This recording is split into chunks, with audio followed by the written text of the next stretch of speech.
अस्सलाम वालेकुम स्टूडेंट्स, आज का हमारा टॉपिक है इलेक्ट्रिकल रेजिस्टेंस। इसको हमने डिस्कस करना है। इसके बारे में कुछ हद तक बातें हमने डिस्कस की थी जब हमने इस चैप्टर का स्टार्ट लिया था। तो सबसे पहले हम इसका इंट्रोडक्शन देख लेते हैं, उसको रिकॉल कर लेते हैं, फिर हम मज़ीद इसकी डिस्कशन करेंगे।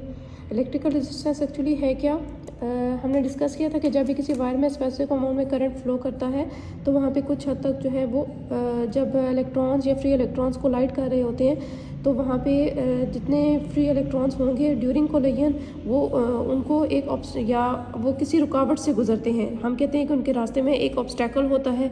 वो जो ऑब्स्टेकल है इसी को ही हम इलेक्ट्रिकल रेजिस्टेंस का नाम देते हैं। वो दूसरे लफ्ज़ में हम कहें तो जितनी अपोजिशन वो फेस करते हैं ड्यूरिंग इट्स कोलिजन हम उसको इलेक्ट्रिकल रेजिस्टेंस का नाम देते हैं। तो basically the opposition offered to the flow of free charges या फ्री इलेक्ट्रॉन्स।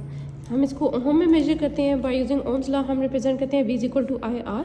वहीं से हम R को सेपरेट करते हैं टू फाइंड इट्स वैल्यू। हम R को रिप्रेजेंट करते हैं V डिवाइडेड बाय I। और अगर हम इसी रिलेशन से इसको डिफाइन करें हम ये भी कह सकते हैं कि जो रेजिस्टेंस है इलेक्ट्रिकल रेजिस्टेंस वो वोल्टेज पे या पोटेंशियल डिफरेंस पे डायरेक्टली डिपेंड करती है और अमाउंट ऑफ करंट के इन्वर्सली डिपेंड करती है। तो इट मीन जितनी ज़्यादा रेजिस्टेंस होगी उतना ही कम अमाउंट में करंट फ्लो करता है और रेजिस्टेंस उस केस में भी ज़्यादा होती है जब हम ज़्यादा से ज़्यादा पोटेंशियल डिफरेंस प्रोवाइड कर रहे होते हैं। ऐसा यूनिट की बात की जाए तो हम रेजिस्टेंस को ओम्स की फॉर्म में जो है वो रिप्रेजेंट करते हैं और 1 ओम की वैल्यू होती है 1 वोल्ट पर एम्पियर। इसी रिलेशन के थ्रू हम इलेक्ट्रिकल रेजिस्टेंस की एक और डेफिनेशन भी प्रेजेंट कर सकते हैं और वो हम रेशो की फॉर्म में कह सकते हैं कि जितना पोटेंशियल डिफरेंस होगा और जितना उसके रिजल्ट में amount of electric current flow करेगा हम उसकी रेशो को 1 ओम का नाम देते हैं। 1 ओम कह सकते हो या हम कहते हैं कि 1 ओम के बराबर जो इलेक्ट्रिकल रेजिस्टेंस है वो वहाँ पे प्रेजेंट होगी किसी भी एक सर्किट या वायर के अलाउंग। अब हम इसकी यूनिट को और डायमेंशन को भी हमने डिस्कस करना है। 1 वोल्ट किसके बराबर है? 1 ओम बराबर है 1 वोल्ट डिवाइडेड बाय 1 एम्पेयर के बराबर। 1 वोल्ट बराबर होता है जूल पर कूलम के बराबर। पोटेंशियल डिफरेंस के रिलेशन में हम जूल पर कूलम से इसको रिप्रेजेंट करते हैं। इसी रिलेशन में अगर हम वोल्ट को रिप्लेस करें तो 1 ओम का एक और रिलेशन आ जाता है जूल पर कूलम एम्पेयर। यहीं से हम इसकी यूनिट को डिफाइन करेंगे ताकि हम इसकी डायमेंशन को भी फाइंड आउट कर सकें। तो joule is a unit of energy. हम इसको रिप्रेजेंट करते हैं किलोग्राम मीटर स्क्वायर पर सेकंड स्क्वायर। कूलम को रिप्रेजेंट किया जाता है एम्पेयर सेकंड के साथ और करंट जो है वो एम्पेयर की फॉर्म में होता है। इसी को आप सिंप्लीफाई करते हो हमारे पास वैल्यू आ जाती है किलोग्राम मीटर स्क्वायर पर सेकंड क्यूब और साथ पर एम्पेयर स्क्वायर। ये हमारे पास इसकी अनदर यूनिट आ गई है। ऐसा यूनिट हमने अलग से डिस्कस किया है।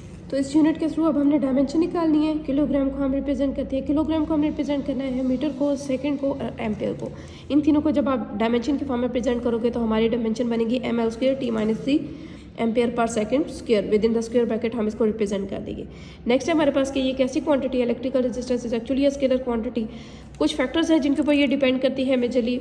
मटेरियल की नेचर क्या है, आप जो वायर यूज़ कर रहे हो सर्किट के अंदर उसकी लेंथ पे डिपेंड करती है, क्रॉस सेक्शन एरिया उस वायर का क्या होगा और टेम्परेचर कैसा है। टेम्परेचर चेंज होने से भी रेजिस्टेंस की वैल्यू यानी जैसे जैसे टेम्परेचर इंक्रीज होगा तो रेजिस्टेंस उसके साथ साथ बढ़ती जाएगी। ये सारी बातें हमने चैप्टर के स्टार्ट में डिस्कस की थी कि रेजिस्टेंस क्या है, किन किन फैक्टर्स पे मेजरली डिपेंड करती है। ये सारी बातें हम पहले डिस्कस कर चुके हैं। तो अब ये सेपरेटली भी टॉपिक था तो मैंने ये सारी बातें नोट करके प्रेजेंट कर दी हैं यहाँ पे।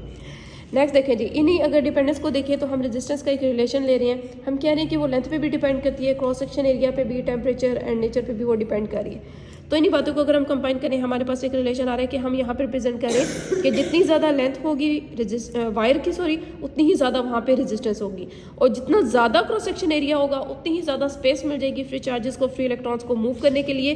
तो जितना ज़्यादा क्रॉस सेक्शन एरिया होगा वहाँ पे क्या होगी, रेजिस्टेंस उतनी ही कम हो जाएगी। दोनों रिलेशंस को कंबाइन करें हमारे पास रिलेशन आ जाता है R प्रोपोर्शनल L/A। प्रोपोर्शनलिटी को रिप्लेस करेंगे तो एक नया कॉन्स्टेंट यहाँ पे आएगा। इस कांस्टेंट को जो हमने यहाँ पे इंट्रोड्यूस किया उसको हम यहाँ पे रो की फॉर्म में रिप्रेजेंट कर रहे हैं।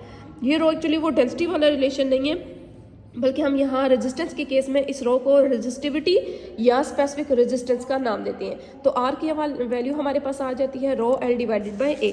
तो अगर हम यहाँ पे इलेक्ट्रिकल रेजिस्टेंस को प्रेजेंट करें हम कह सकते हैं RA डिवाइडेड बाय L के बराबर ये एक रिलेशन आ जाएगा।